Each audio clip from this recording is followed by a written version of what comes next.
The following presentation is brought to you by the Realm Network.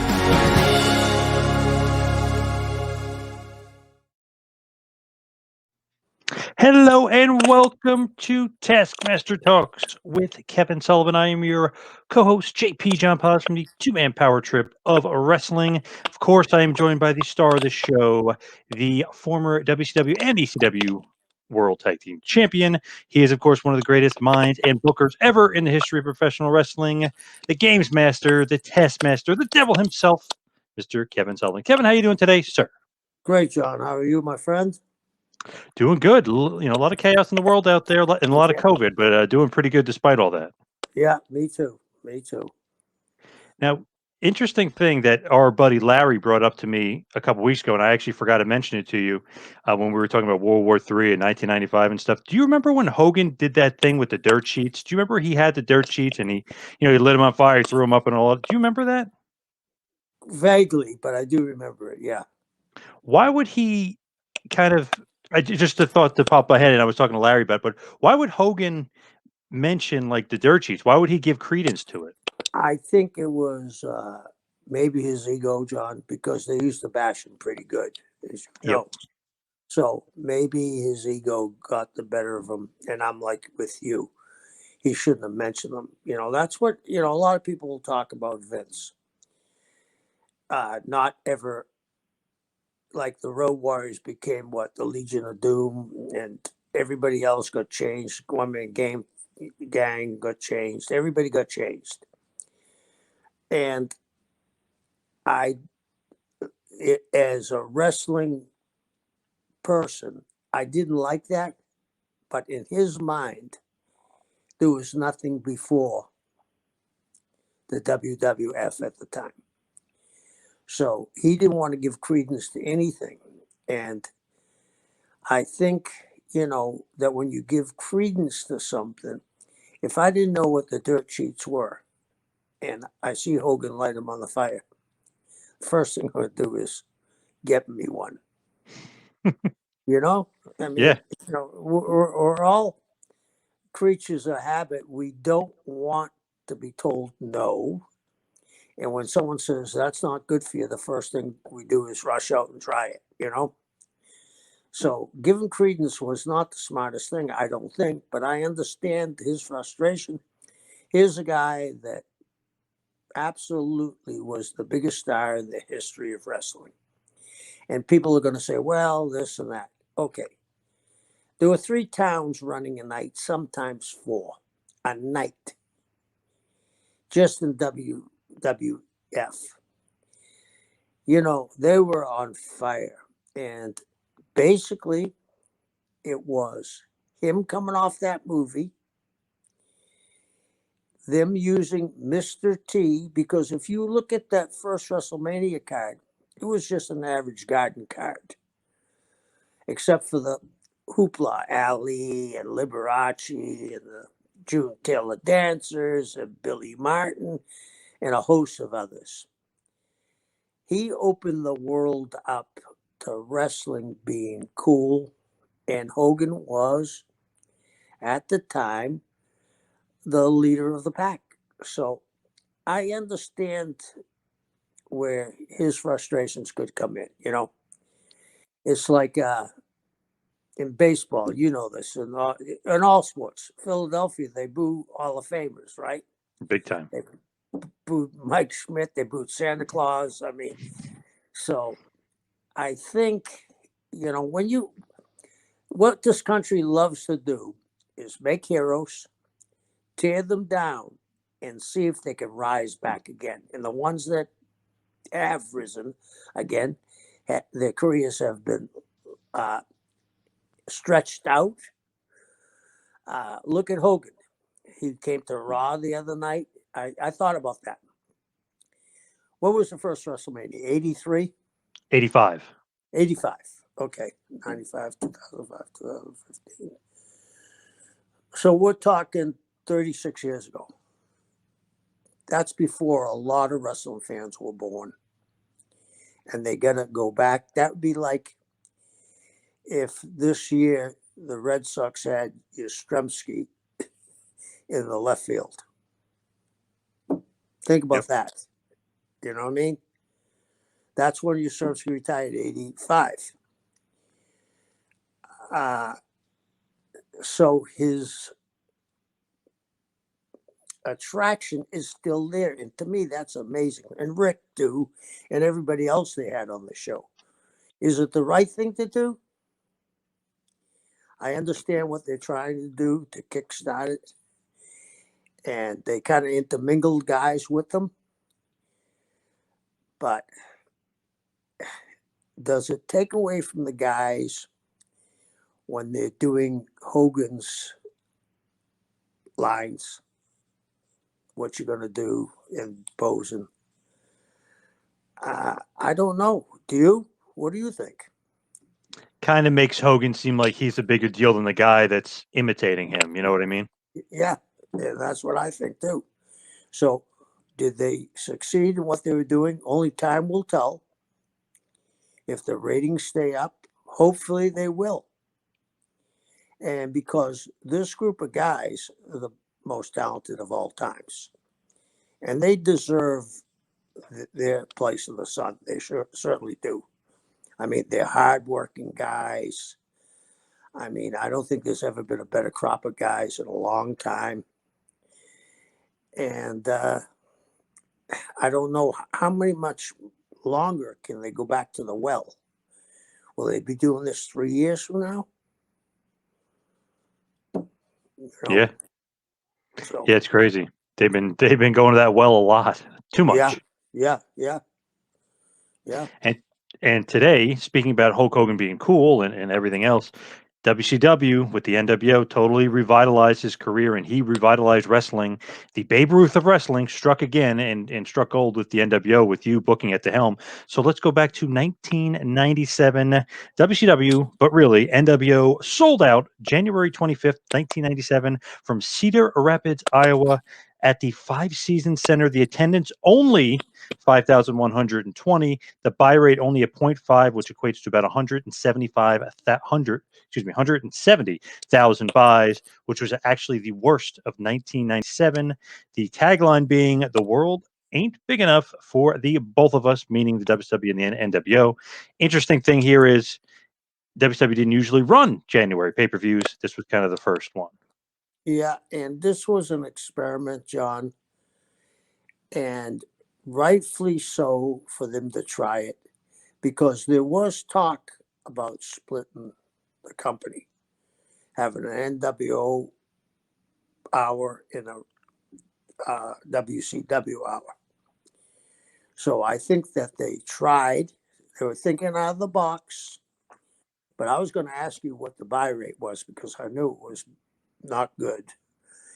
Yep. And they boxed themselves in the corner, I thought, because they had invaded, right? Now, to get your own pay-per-view, if you have any sense at all, you know they're working with the company. Yep.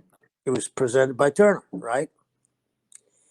So I think it was a ballsy move. And I think that because they tried that, maybe they did themselves a favor by not jumping into something without sticking their toe in, because I think they thought the buy rate was going to be a lot bigger. And after this, they decided that they better go back to what they were doing that worked. Yeah, because if you think about it, WCW is the promotion being invaded by the NWO. That was like the cool part. Them having their own promotion. And I know you're going to feud with WCW, but you're not. It's not going to be the same. It's going to be a little bit weak, because the whole thing is that they're the guys that are the invaders, the outsiders, the attackers, not WCW. WCW is the traditional company. So that's kind of the crux of it to me, was that I like the whole thought of it, but when you actually come down to it, it's like, well, they kind of need WCW and that promotion so they can kind of take them over. Yeah, and the other thing is you have WCW guys on the card. Why would they? Who hired them? You know what I Right. mean? It was, and it was. Hey, things were running good. I'm glad they tried it rather than jumping into, like I told you before, splitting it up. They saw that it didn't work. It didn't do that much harm. And I'm going to say they did okay money-wise on the buy rate, even though it was only 170,000 people or buys. And I think they walked away being a lot smarter, knowing that it didn't work. Sometimes you learn from your mistakes rather than your successes. And the interesting thing is, it's coming off of Starrcade '96, which is the match of the century. Hogan versus Piper did 350,000 buys. So I mean, that's a big dip down from Starrcade. Yeah, almost a half, right? Mm-hmm. Yep. Almost half. So, yeah, I think it was one of those things. It looked really good on paper. But what you and I are bringing up now, maybe we didn't bring up then, which we should have. Now, as far as doing the NWO sold out and naming it and everything else, is that Bischoff? Is that you? Who's kind of coming up with the brainchild behind sold out itself? I think Eric came up with the name, and I think Eric came up with the idea. But like I said, everybody thought it was a good idea at the time because, John, if we had split that into 2 different hours, it might have worked, or it might have been the death of it. And they took the chance of putting it out there, and they were smart enough to say, we're not going to do this again. Where a lot of people say, well, we'll try it again and we'll change it up a little. They were smart enough to see that it didn't work. So the premise behind it, I like, because if you think about it, you're almost telling the wrestling fans you have to pick WCW or pick the NWO. Thus, you would almost think to yourself, you almost forget, like, WWF is over here. It's like, well, I have to pick between WCW and NWO. I'm not picking over here. I'm picking between these two. Is that, like, in the the thick of things? Is that the real thought behind it? You pick those 2 promotions and you forget about WWF? well, I'll give you an example. In Florida, in other territories, when there were territories, when opposition would come in, the home territory would actually start another organization. So they would flood the market, and the town would take a dip because no one's going to promote 3 towns. Yep. So the home territory knew what was going to happen, and it ended up usually driving the opposition right out of business quickly. So I think that's what they were thinking. Like, you hit it on the head. Well, we'll make it NWO and WCW and make WWE go away. But they weren't going away. And and he had the wherewithal to stay in there. So, because did they have a January show, John? The Royal Rumble. Okay. So maybe they took 170 buys away from the Royal Rumble. Right. So I can see the thought process going into it. They did have a history of what other people did, even though it was in the distant past. It had worked almost, I'd say 99% of the time. So maybe that's what they're thinking was, hey, we'll weaken them from, just loading up our pay-per-views. And even if we take 170,000 buys from them, that's 170,000 buys they don't get. So as far as the actual production itself, the way it's set up, it's very dark in there. It's very different. Doesn't look like a WCW show at all. Looks completely different. So it does look like an NWO show. Who's doing that? Is that Bischoff's doing? Is that Crockett? Is that not? It wouldn't be really Zane Breslov. I mean, he would be like the booker of the building. But who is doing the production? Maybe Neil Pruitt. It was probably there's a name that never gets his recognition. Neil Pruitt was a very smart guy. But Keith Mitchell was the production guy. And Keith, I'm sure Keith and Neil got together and came up with that different look because you had to make it completely different. And if you look at it, it would look more like an ECW show than a WCW show. Yep. And I think they kind of lean towards it that way. Don't know for sure, but I mean, if you were going to go dark and dreary and different, the only other people in business at the time were ECW that was their patent. So another one that ECW pops up in history. When you think about NWO and how cool they were and how awesome they were, and them getting their own show, and Bischoff's got more souls to buy, and all those great taglines and everything that goes involved with the NWO, why Cedar Rapids, Iowa? That doesn't scream NWO. No, but it screams vast wasteland. You know what I mean? It isn't the glitz of Vegas. I think they were also, this was them trying to come up with just that question you ask, why there? It was like, why would anybody go there? Oh, it's their first one. It isn't a WCW town per se. And I think that's what the thought process was. I'm not sure because, like you said, Zane was booking the towns. But I think that they thought going to a smaller building like ECW did on their pay-per-views, that it would look more hardcore. It definitely had a different vibe, a different feel, a different look to it for sure. And I guess Zane Bresloff, I know they booked the buildings in advance, but so you're saying you think he possibly booked it on like purposely for the NWO, or do you think he's just booking that building because it's going to be a January pay-per-view? No, I think he booked it for the NWO. I think that they were smart enough to say, we don't know if we're going to draw 18,000 people. Let's make sure we fill a building. Yep, I gotcha. And it's interesting, we're saying it's only 170,000 buys.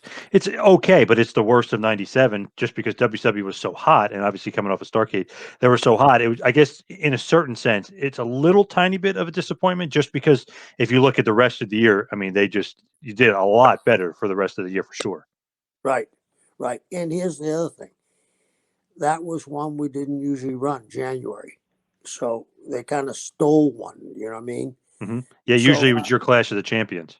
Yeah, so it was, in some respects, I think it accomplished what they wanted, but it didn't overperform like they thought it was going to. Yes. Now, as far as the NWO, when they come in, it's like, the cold open or whatever. They're driving to the building. It's bad weather outside, which could be another factor. And maybe the attendance, being good, but not great. Maybe the snowstorm or whatever, the bad weather outside maybe led to some of that. But the NWO comes in on like garbage trucks or whatever those big trucks are, the snow plows, the garbage trucks, the way they're coming in. That doesn't really scream NWO either. Do you agree, or you think that maybe it kind of does in a weird way? In a weird way, I think it does, because I think that Six Pac, Kevin, and Scott had a lot of influence in this one. And I think they were trying to think out of the box, and, the Four Horsemen were limos. They had a limo thing too, but they were looking at what would they do differently if it was theirs. It was almost like when the NWO arrived, and by this time they were not only the top heels, they were pretty close to being the top baby faces. Do you know what I mean? The people were screaming for them. And I think they always had a twinkle in their eye, like you're in on it. You know what I mean? Like, did you come here to see WCW or the NWO? It was like They were very smart how they positioned themselves. I've told you, I think the three of them were very, very smart guys. And I think it was their take, hey, let's do something that nobody's ever seen. And yet, do I think it had some merit of being NWO? Yeah, exactly. That's what I thought. But you bring up a good point. Is it NWO? What else could they have come in on though? You know what I mean? Should they couldn't be coming in, I don't think, on limos. They're kind of saying, hey, we're the outcast and the snowstorm's coming in. They're coming in on snow plows and garbage trucks. I think it got their point over to people that maybe took it as another layer for them to be cool. It's interesting, just like certain things that they do. It's like, yes, that's cool, that's great. The presentation, everything about it. Even when they came in on the dump trucks and the snowplows, it's something different. But when they came off of it, when they were talking to the camera, when Hogan and Nash and Hall like cutting promos and stuff, I mean, they just have a cool vibe to them. It's like this is different, this is edgy. Don't know what's going to happen. This is an unpredictable night. But as far as the actual like vibe of the show, I don't know. I feel like like a little bit of a disappointment, but in a weird way, I still liked it. When you're like putting this thing together, are you thinking like this is going to be an NWO dominated show, or are you thinking that Yeah, WCW needs to make a presence? I think WCW needed to make a presence, but it was NWO sold out. You know what I mean? And it had to be an NWO show. Now we will go through the show, and you can see that it went too far. Now, I'll just throw this out there now. What do you mean, like by too far? Because I can think of an instance, but what do you mean by? We put things that the women and the Nick Patrick overdoing it, and a lot of things like that. Just things that it wasn't like everything they did before was cool because they were getting away with it. Now they're in power, and it isn't that they're getting away with anything. They're in power. They're doing this themselves. Yeah, and I was immediately thinking of like the sexy biker chicks contest and stuff like that. Except for they weren't good looking; they were ugly. Wouldn't the NWO have all like hot chicks though? I that's the one thing I don't get. Why ugly chicks? And why was Bischoff like happy that they were ugly chicks? You know what I mean? It was weird. Yeah, that part I never understood because, I mean, Kevin and Scott, two handsome guys. They both look incredible. They both come off as stars, and I never got that one either, John.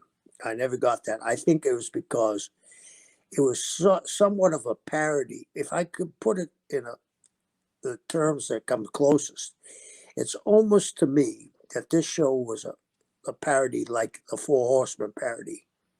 Do you feel that? Yep, a little bit. Yeah. Yeah, that they were doing this tongue in cheek. And I think it bled over too. And when you do something for the first time,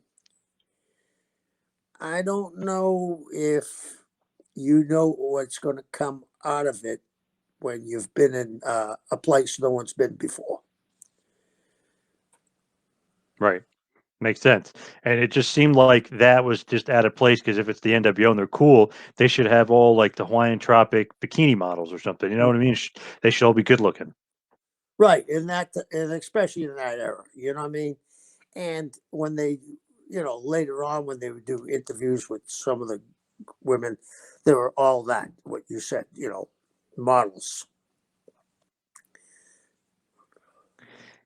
As far as the NWO itself, obviously, this is their show, this is their doing. you're going to have Bischoff and DiBiase as the two commentators. Obviously, guys that you wouldn't think of commentators, but they had many, many years of success in that role, and they both could do it well. What did you think about not having the traditional WCW announced crew and having Bischoff and DiBiase? Was that definitely needed, you think? I think they were trying to make that as much NWO as they could, and if they had WCW announcers, I think it would taken away, and it would have been, again, going back to how are the announcers here when they work for WCW. And obviously, Bischoff is a very good announcer, and DiBiase had a lot of experience actually in that role. So it worked to a certain extent, but it was just interesting having a quote unquote WCW pay per view and not having Tony Schiavone Right. on the call, and not having the Brain or Dusty. But I guess they kind of needed that to just ensure you that it's not a WCW show. Right. Excuse me there. Now, as far as the actual show itself, you're going to start it off with Masahiro Chono of the NWO defeating Chris Jericho in a singles match. Interestingly enough, it's kind of NWO Japan, which got over huge and did so much money over there. What do you think about putting Chono in the NWO and really NWO Japan as well? Is that your call, their call? Who's making that call?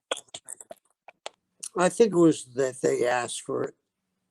And it was rightfully so, because you mentioned, John, how much they drew. I don't think a lot of people in this country knew how much they drew over there. I mean, those Tokyo Dome shows, there were 40, 50,000 people there. NWO merchandise was selling like hotcakes. And it was a smart move. And putting Chono on was, he was one of their lead guys. And he fit that part too, especially in Japan, with the long black leather jacket. And to me, he was the first cool Japanese wrestler that was out of the Japanese mold. You know what I'm saying? When he had the sunglasses on, and he looked And like that awesome something jacket, out of yeah. he looked like something out of the movie Black Rain. Did you ever see that movie? Yes. The Japanese, yeah. Didn't he look like something out of Black Rain?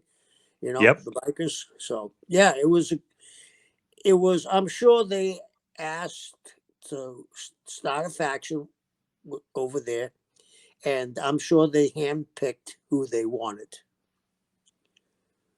I don't think we had any say, who's going to be in NWO Japan. And he almost looks a little bit like the Matrix with that jacket and those glasses. You like those guys, yeah. Yeah. He was great worker all the way around.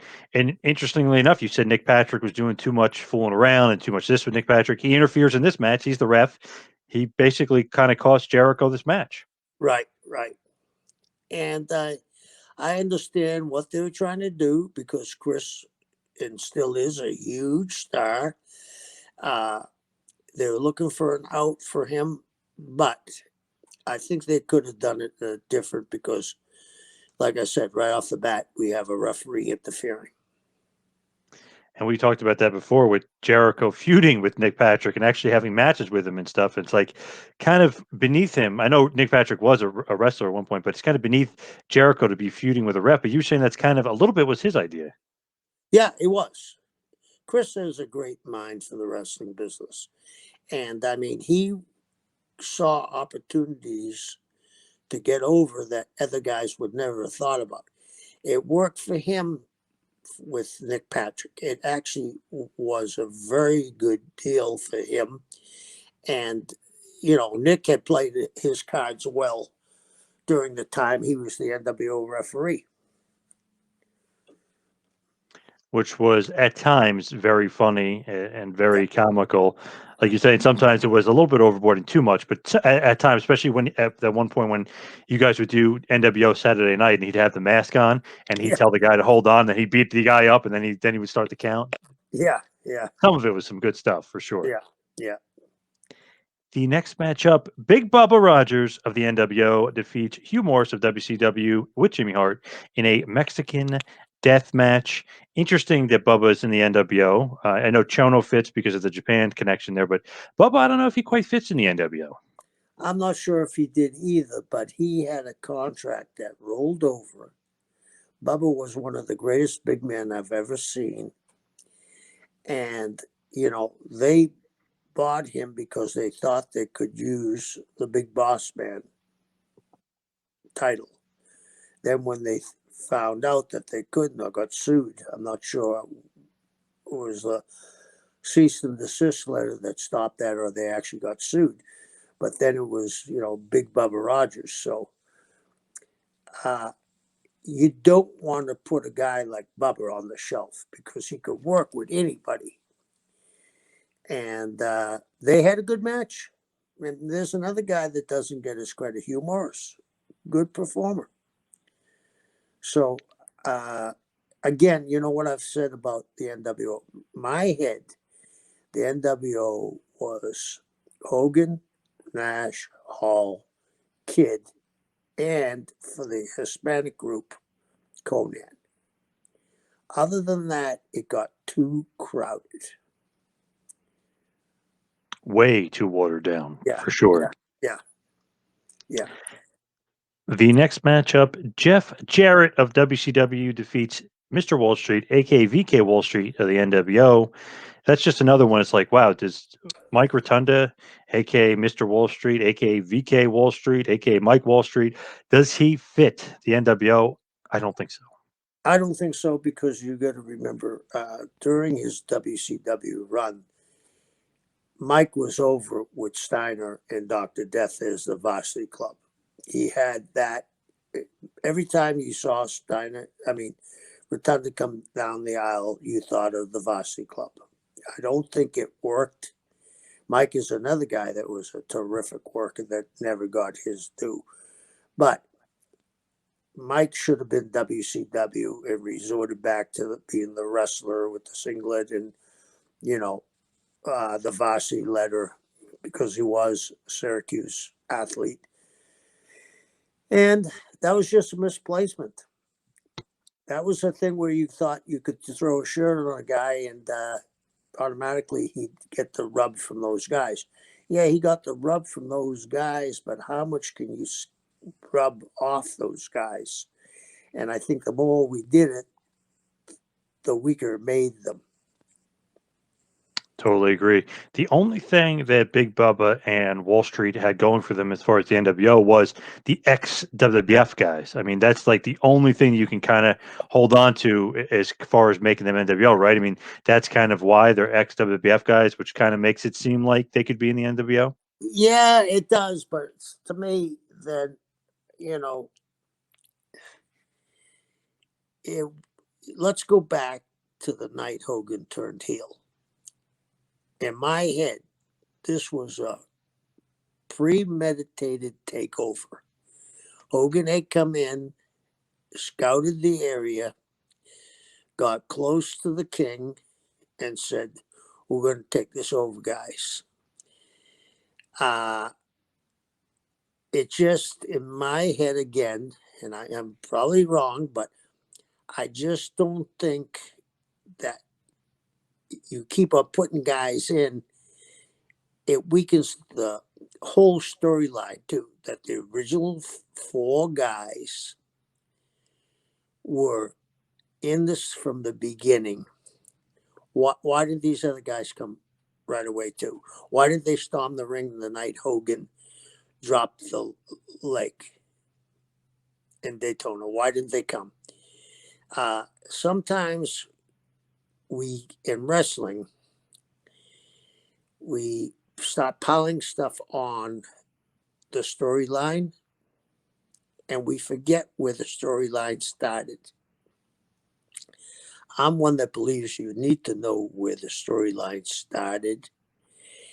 And before you make a move, you better think, how is this going to affect the original storyline and where it's going to go at the end? Very true. Well said. You got to know. Yeah, it's just one of those things where like, Wall Street, Big Bubba, I don't know. And then another thing is Jeff Jarrett's kind of in the 4 Horsemen at this point, kind of. What did you think about Jarrett and being in the Horsemen, and was it ever really designed for him to be an official member? There was a lot of talk about that, And I think they never pulled the trigger on it because there was also the thought of Henning. So I think that kind of, again, one of those things that, to me, the Horsemen, JJ, Rick, Arn, Tully, and Barry, or, Ole, or Benoit, or Malenko. It just, you can't keep on, in my head, I may be wrong, you can't keep on interchangeable the four horsemen. You know what I mean? It's like in football, Montana to Rice. This, I'll give a shout out to Tom Brady to Gronk. It isn't, Jimmy Galapagos to Gronk.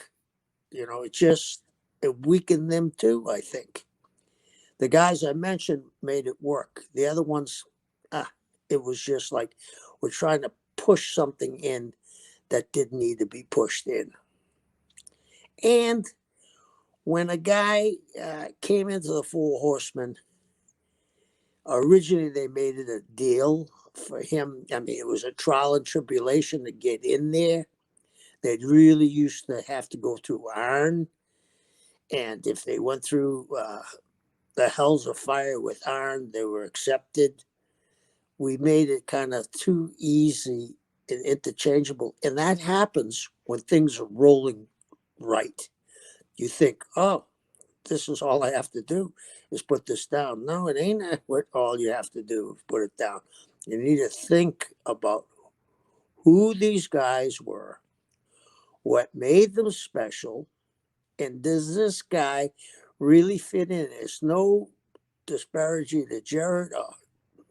God bless his soul. Kurt Hennig, the Horsemen were special. I mean, they were the NWO before the NWO. And we had two of those factions, and we kind of watered them both down at the end. Yeah, no doubt about that. That's for sure. Now, the next match on the card, Buff Bagwell of the NWO defeats his former American male tag team partner, Scotty Riggs, in about a long match, about 14-minute match. But Buff Bagwell, the whole story was he turned on Riggs. He joined the NWO. I always thought that he oddly fit the NWO greatly just because of his attitude. I was just going to say, I forgot about Buff. If someone else was going to be in the NWO, Buff fit the NWO. Buff was one of those guys with the smaller face, great body, could work, the top hat. He fit the NWO. And Buff, I always thought Buff was going to be the big superstar of the business. And Buff was, at this time, Buff was having some great matches. And there wasn't five guys in the business that looked as good as Buff at that time. And he fit the whole package of being an NWO member. The attitude, the smile, and he did the thing, the tongue-in-cheek stuff, you know what I mean? He was very, very good. I always thought he fit them like a glove. When he turned on Riggs, I was like, I don't know about this at first. And then he became Buff. And I was like, man, this guy, he just fits perfectly, his attitude. And he's legit really friends with Hall and Nash, in real life, they're buddies. So, that kind of fits too, that one of their buddies is joining the NWO. I don't know, for some reason, I just always enjoyed him, the laugh, the top hat, the pose. He definitely fit the NWO and was great. He had so much charisma. Obviously something happened there. He just maybe couldn't put it all together, but he had all the tools. He was a 5-tool player for sure. Yeah, and the thing about Buff, you could accept that Buff would turn pretty easily. His character that he played was a guy that was going to do the best for himself.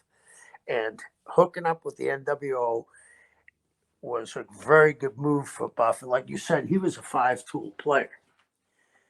And at this period, he was really on his game.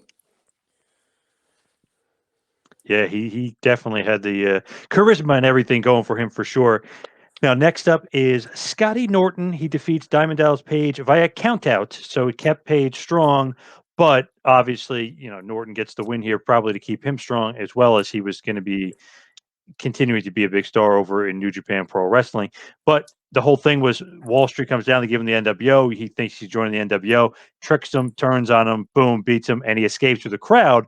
And that's how he gets counted out. He didn't really get counted out like where he got beat up. He kind of escaped the NWO and gets counted in a loss. Is that literally just to keep DDP strong that way, have him beat up the NWO, but also have Scotty Norton stay strong as well?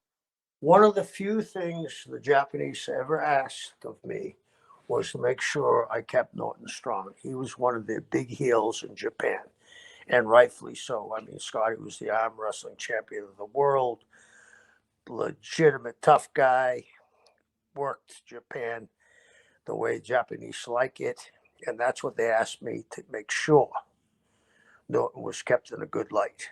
And this was a great out for Page too, to go through the people, because after that he'd be doing that quite a bit later on, going in and out through the people. The original people's champion, as he likes to say, and he really was. That he had that moniker before The Rock. Right.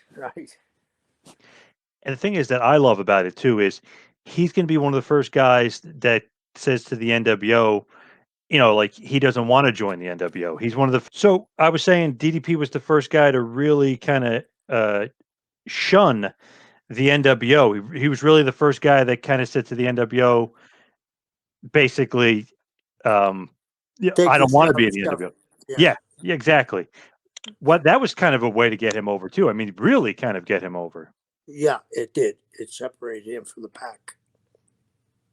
And as far as him going through the crowd, is that something that you just wanted for that night, or was that to set the seeds and he's going to be doing that a lot going forward? He was going to do that a lot because that was Page's idea. I mean, Page came up with some very good stuff. And that was his idea. I mean, I don't know that night if that was his idea to leave through the crowd, but I think it was. We all got together because of the situation of the Norton situation. We couldn't, and we didn't want to beat Page. And I couldn't, like I said, the only thing they ever talked to me about was make sure Norton's taken care of. As far as the next match, Scotty Steiner and Rick Steiner, the Steiner brothers, of course, of WCW, defeat the NWO, Scott Hall and Kevin Nash, the Outsiders, for the WCW Tag Team Championship, about a 15-minute match. That was just one of those shocker ones because Randy Anderson comes out of the crowd, kind of as the referee, kind of costing the match, and the Steiner brothers win the Tag Team Championships.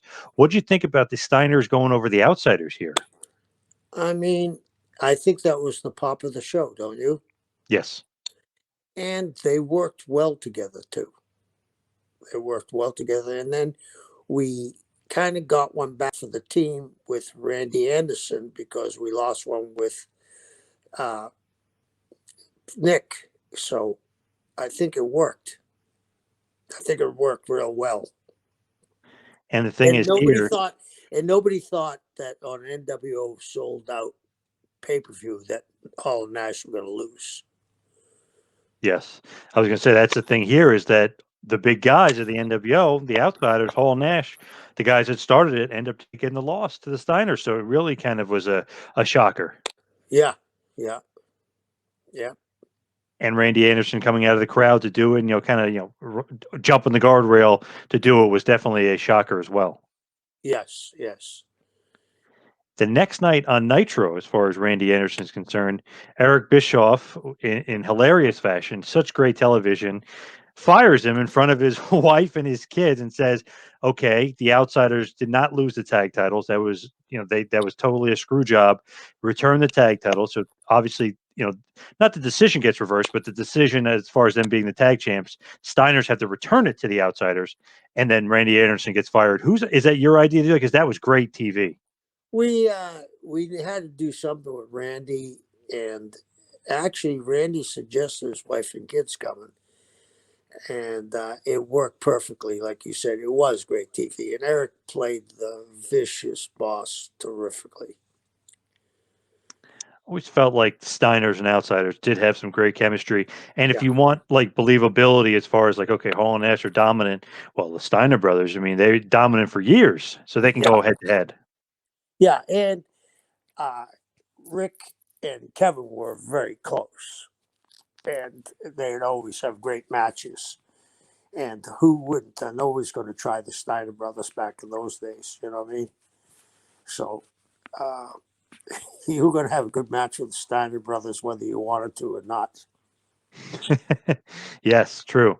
As far as the next match is concerned, Eddie Guerrero defeats 6 of the NWO in a ladder match for the WCW United States Championship. About 14-minute match, possibly match of the night, just because Yeah, these two are two of the best. What did you think about this?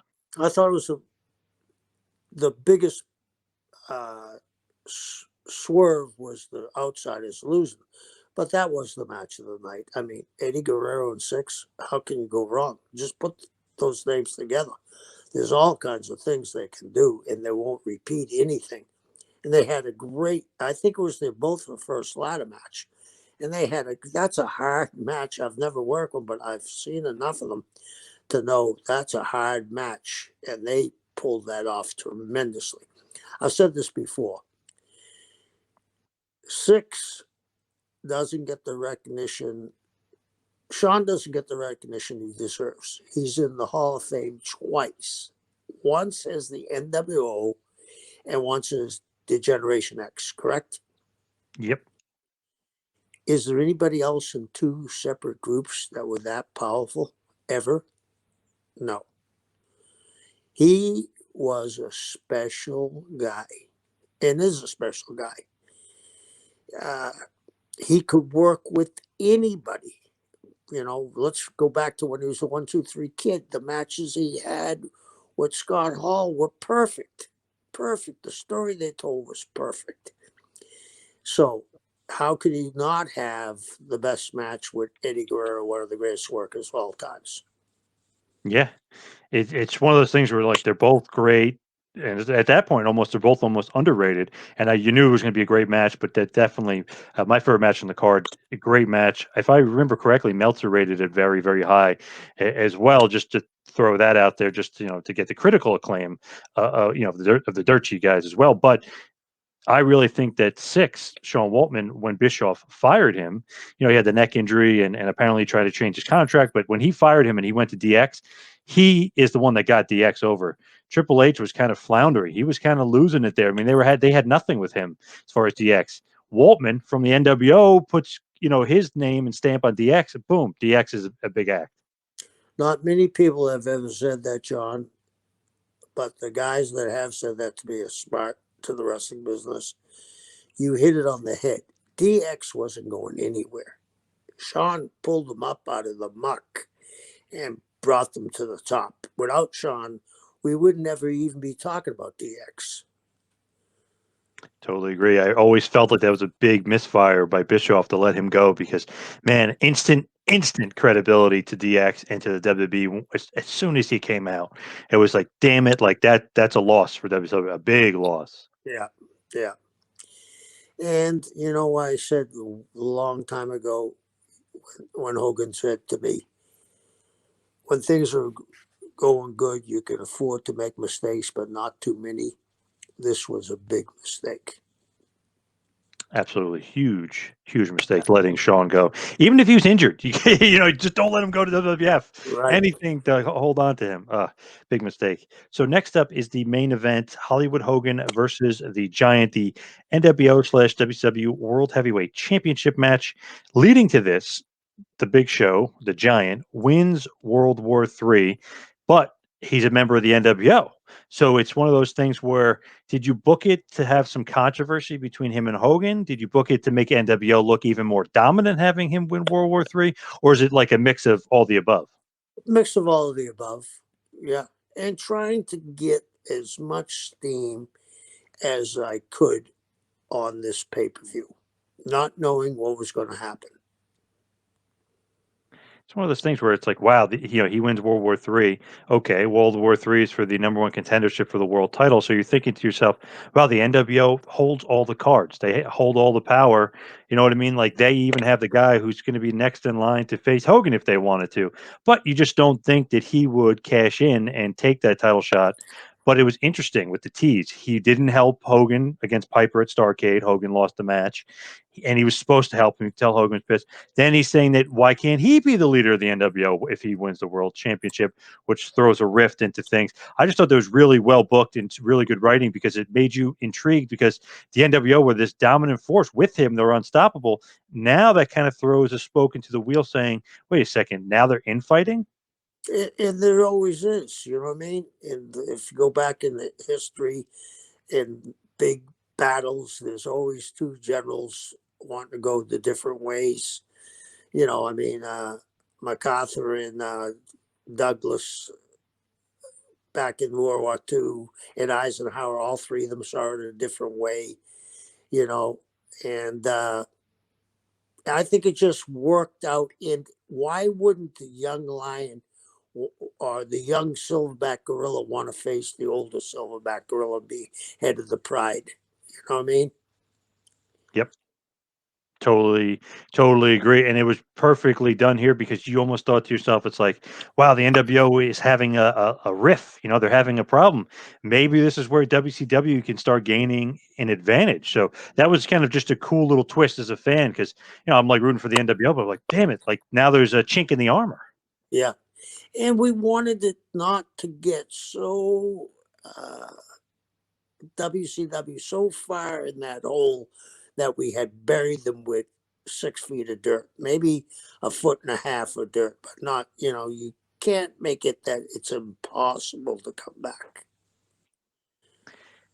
Thing about this is Hall and Nash lose, 6 loses. That's the big guns of the NWO right there. I mean, those are the guys, and they end up losing. So what they said is Hollywood is going to right the ship, and Bischoff and DiBiase keep talking about Hollywood is going to right the ship, and Hogan's going to win, and they're saying that he's going to make everything right by the end of the night. That's kind of like just a cool little thing that Hollywood will make everything all good. Yeah. Sat this coming. Yeah. So really, the match kind of ends in a no contest. Really, there's really no winner. But the thing is, and I know some people liked it, some people may not. I just thought it was funny because, and this is the part where with Nick Patrick again, we say it was a little bit overkill. So the Giant has him beat for the chokeslam 1, 2, and he's gonna fake the neck injury again, and he's gonna hold his arms down, and Hogan's dead and done. What's the kind of the thought process here? A little bit of goofiness. Yeah, but it was to me a little bit of goofiness, but you knew it was coming. You know what I'm saying? Yep. Because it was the NWO. You knew. And the other thing is, if you followed wrestling, you knew Hogan wasn't going to lose 2 pay-per-views back to back. Yep. You know. You weren't going to lose to Piper and then lose to the Giant. Yeah. So I think it was done properly. I think all over the show also showed this to the dressing room. That was an NWO show, and the 3 guys, including Hogan, the 4 guys who were driving forces, who were the founding family of the NWO, 3 of them did jobs, and 1 came close to doing it. So it sent the message to the dressing room about these guys don't do jobs. I've always said that's bullshit, and they knew when to do a job at the right time. They just didn't do jobs for the sake of doing jobs, or the sake of someone not being able to come up with a finish that fit in for them. Yep, for sure. And this is one of those pay-per-views where you think that those guys wouldn't do the job. You know what I mean? Like they would be the dominant guys on the show. Right. And I think, I said it was an experiment. We did 170,000 buys and was to bite into Vince. Maybe with those 3 guys doing the job and Hogan doing what he did, maybe if we had another one and we had different guys from WCW or even brought in baby faces from Japan, carry the New Japan WCW banner, we would have drawn a little more. But they did their job to do it right, and they did a great job. And the thing is that, okay, Hogan, doesn't win and everything else, but at the end, he's going to nail the Giant with the guitar. The NWO is kind of going to be on top, even though Hogan necessarily doesn't really win the match, but thus meaning the Giant's out of the NWO. Holly going to be again christened or rechristened, the leader of the NWO, and it shows the Giant where the power lies, brother. Right. It puts the pup in his place. The thing is with that, which I thought was cool, being like an NWO fan, it's like everything kind of went wrong for them, but in the end, they do kind of show their stuff because of power in numbers. Yeah, and they limp out of there with their hands up. So, yeah. And I mean, I think with those guys doing the job, it sparked the next pay-per-views where, hey, if these guys got beat on their own pay-per-view, they may get beat on a WCW pay-per-view. So they did the right thing. Everyone. Yeah. And the thing is, like, Hogan comes off looking like the biggest, chicken shit heel, but he got his boys behind him and they beat up the Giant. They took him out. He's still in control. You know what I mean? He's still Hollywood and everyone still hates him. They want to get that title off of him. Yep. So I think it worked well for the night. I think it worked well. In certain aspects, a lot of people say controversial pay-per-view just because it was different. It was something else. It didn't do the numbers that people thought it was going to do, and they thought the NWO was going to kill it. Kind of, what did you think overall just of the show? Like, did it was success, not a success? Kind of just give me your thoughts on that. I think it was an experiment that needed to be tried. If they were going to do it again, we would have had to take a lot more time from that show to the next year to devise how to make it better. You couldn't ask for anybody else to do those jobs those guys did on their own pay-per-view. And it elevated WCW with the Steiners winning, 6 losing. And I think this helped the rest of the pay-per-views because those guys lost. Totally agree. And the thing is, if you look at it, NWO wins 4 matches, even though one of them's by countout. So it's almost like they win 3, but WCW wins 3 matches and then the no contest in the end of the main event. Then the NWO limps out, like you said, on top with kind of Hogan still being the champion, but not looking as strong. So it definitely comes off as WCW does have a chance in all this after the NWO dominated them for months. Right. So really, to me, I liked it. It's a good pay-per-view, but so many people, and there's so many kind of negative response about the pay-per-view. I always kind of say, I guess maybe it isn't what they thought it was going to be, with the girls, and maybe some people didn't like the dump trucks, but I didn't think it's as bad as it was received by a lot of the critics out there. I don't think it was as bad as people, like you said, perceived it. But here's the thing. They had set the bar so high, the NWO. People were looking for something really glitzy, I think. Lights coming from LA, Vegas, or New York, or something like that. Yet these guys who were the invaders came out in a whole different setting, and it should have been that way.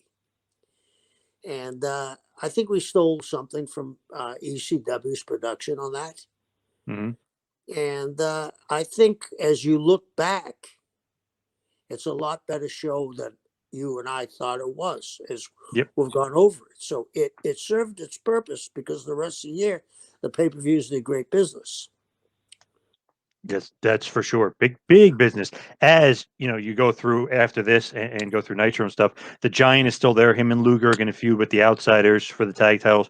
But really, the big thing is the Hogan Piper rematch at Super Brawl. Hogan's going to get his win back. But that's a big build, and that's going to be a big pay-per-view. Obviously, talk about it another time, but that's what it is. Hogan Piper rematch is the build.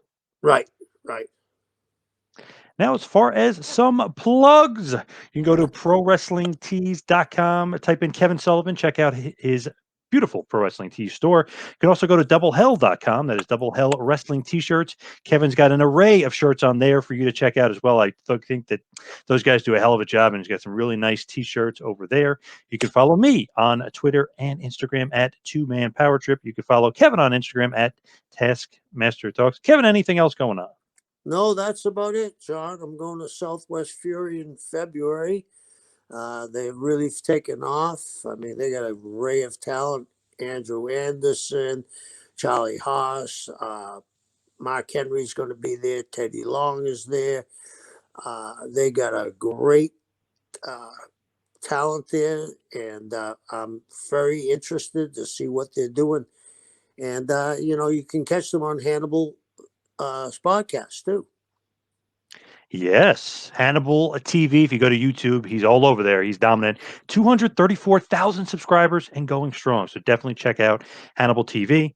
Thank you, everybody, for tuning in this week. We'll see you right back here next week on Taskmaster Talks with Kevin Sullivan. See you next week, folks.